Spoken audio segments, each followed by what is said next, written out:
Anong pinag-iba ng NMAX version 2 sa NMAX version 3? Worth it nga ba mag-upgrade o stay put dito? Yan ang pag-uusapan natin ngayon.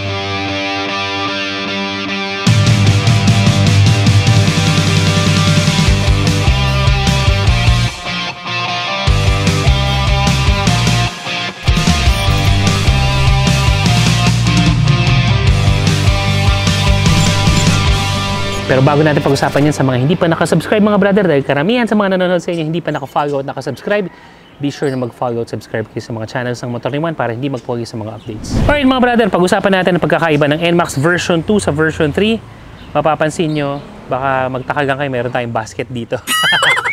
Etong mga motor na to kasi ay gamit ni RM Brackets, ang ating trusted na bracket pagdating sa mga guide installation. Ito kasi mga pang-deliver nila, mga pyesa, mga raw materials, kaya hindi na natin tinanggal kasi mabilis ang video lang naman to. And on our left naman, meron tayong NMAX version 3.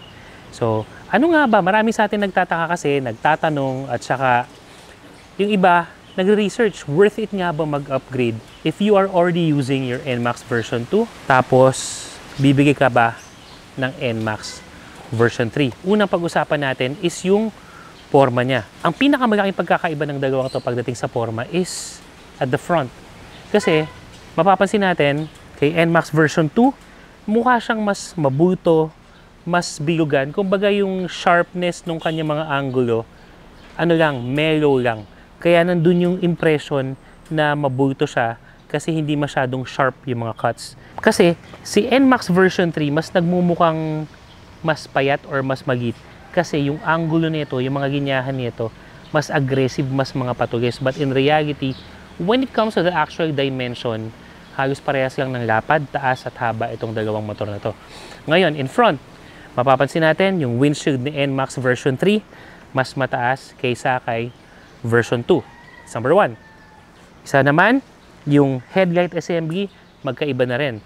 Si NMAX version 2, medyo mas simplistic lang na pa-V or pa-boomerang ng konti yung yung shape niya, habang si NMAX version 3 mas modern na, mas sleek na, mas sexy na yung kanyang mga DRLs, and you already have a couple of projector lights na nandito sa harap. Sa kanyang mga hazard or signal light naman mga brother, ang NMAX version 2 obviously nakalagay sa ilalim, sa gilid, habang ito naman yung version 3 kasama na dito sa pinaka-tail light assembly niya sa harap.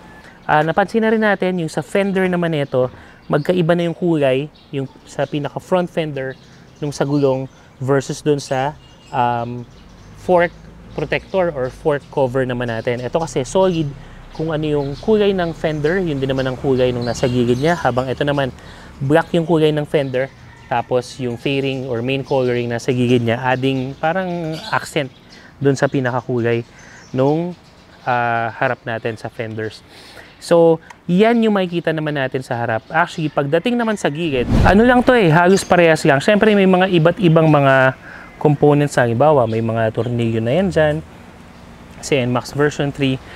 Habang si version 2, yung tornilyo niya, nandito naman sa taas. Pero, setting that aside, ano to, sabi ko nga, sa full review natin, if you're looking at it from the side, parehas na parehas lang halos yung korte. Hindi mo kagad mapapansin na, NMAX version 3 na pala yung gamit niya versus dun sa NMAX version 2 kasi sa gilid wala talagang pinag-iba. Siyempre, si NMAX version 3, may kita na natin, may baso na yung suspension kasi wala namang NMAX version 2 na na-release sa Pilipinas na nagkaroon na ng baso yung kanyang stock suspension. Sa muffler, parehas pa rin ang sukat.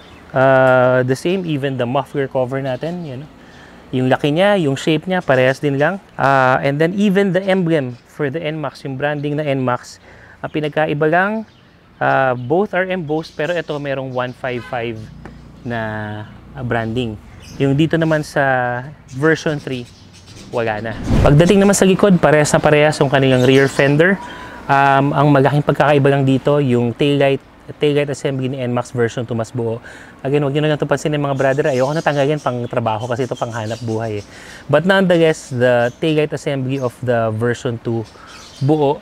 Isang malaking assembly yan. Habang ito naman yung kay version 3, dalawa. Kumbaga hati sa dalawa. Tas mas sleek na, mas mga simplistic, futuristic na linya na yung kanilang LED lights, yung mga ilaw niya dito with the Yamaha emblem in the middle. Pagdating sa handlebar, magkaiba na yung design niya. Ito medyo mas sleek, sabi nga natin mas makanto na with some of the accent right here.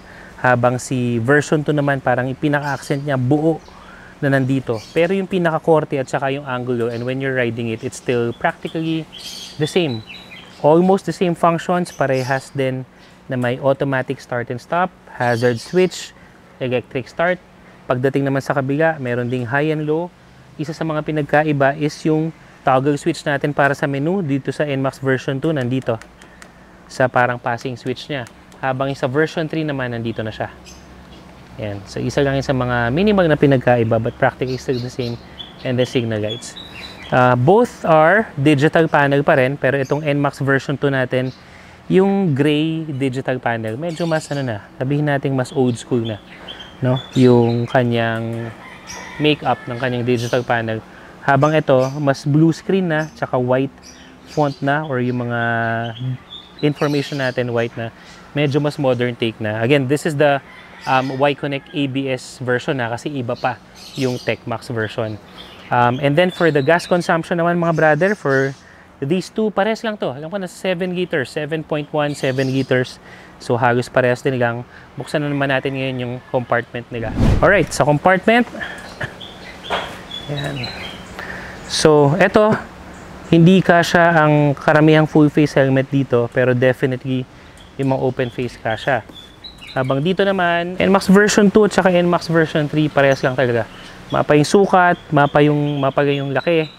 Very similar lang yung kanilang under seat compartment. Halos walang pinagkaiba. Front pocket naman tayo mga brother. Dito kay version 3, eto. Yan, medyo sakto lang yung kanyang space for a normal size mobile phone. Tapos sa kaliwa naman niya, open, tas malapad. Actually, mas malalim to sa tingin ko. Kasi dito kay NMAX version 2, malalim din siya pero mas malalim yung sa NMAX version 3. May charger na rin to. Ang charging port kasi nito ni NMAX version 2 yung kailangan pa ng adapter. So I'm not sure if this is the newest NMAX version 2 kasi baka may mga USB type saka type C na. Kasi si NMAX version 3 type C. Tapos yung kanyang covered na front pocket naman, ayan. Halos ganun din yung space, magkaiba lang ng design, no? Pagdating dun sa kanyang mga front pocket. Sa brakes, parehas na dual channel ABS, parehas may traction control system, version 2 at saka version 3. Suspension wise, halos parehas lang yung performance ng kanyang front suspension. Parang may konting tagtag pagdating sa mga malubak na kalsada. Stability naman when it comes to cornering. Yung sa likod, ganun din. Although may baso yung suspension ng NMAX version 3 versus the version 2. Personally, for my weight and the way I ride, hindi ko na masyadong naramdaman yung difference nung play ng suspension. Halos parehas din lang. Which is good din naman dahil komportable ako sa mga suspension ng mga NMAX. Pagdating sa gulong, same size pa rin naman. As I mentioned, dependable yung stock tires ng NMAX. Pwede mo pang long ride, pang laro-laro during the weekend. Yan, pwede naman yan. So, hindi mo kailangang palitan agad-agad. So, in a nutshell, kumbaga, ang malaking pagkakaiba ng dalawa, we're talking about the ABS and Y-Connect version, is really the facelift at saka yung itsura ng digital panel at saka yung shock sa likod. But when it comes to the performance, the safety features, actually pa sa gas tank, sa mga compartment niya, pretty much the same as the NMAX version 2. So, kung ako is someone na gustong mag-upgrade, halimbawa, meron na akong NMAX version 2 na ABS version, will I consider buying the NMAX version 3 ABS version as well? I wouldn't say hindi masyado, unless ibebenta ko to, tas konti nilang idadagdag ko. Yun, pwede yun. Kumbaga, your ride experience will not be sobrang ibang-iba versus dun sa NMAX version 2 mo, but you have that, feel, at saka syempre yung bragging rights na isa ka sa mga may bagong NMAX. But ibang usapan kapag naka NMAX version 2 ka at mag-upgrade ka dun sa NMAX TechMax or yung turbo version. Yan ang pag-uusapan natin sa mga susunod na video kasi malaki naman na ang pinag-iba ng turbo version dun sa current or rather sa NMAX version 2 na meron sa Pilipinas. Yan ang ilan sa mga abangan nyo sa videos natin mga brother. Kaya para hindi mahuli sa mga motorcycle news, reviews and updates, be sure na naka-tune in kayo, naka-follow sa lahat ng mga social media page natin. katulad ng TikTok, Facebook, Instagram, and YouTube. Eh kayo, ano sa tingin nyo? Worth it ba mag-upgrade? Comment nyo nga, pag-usapan natin. See you next video. Salut!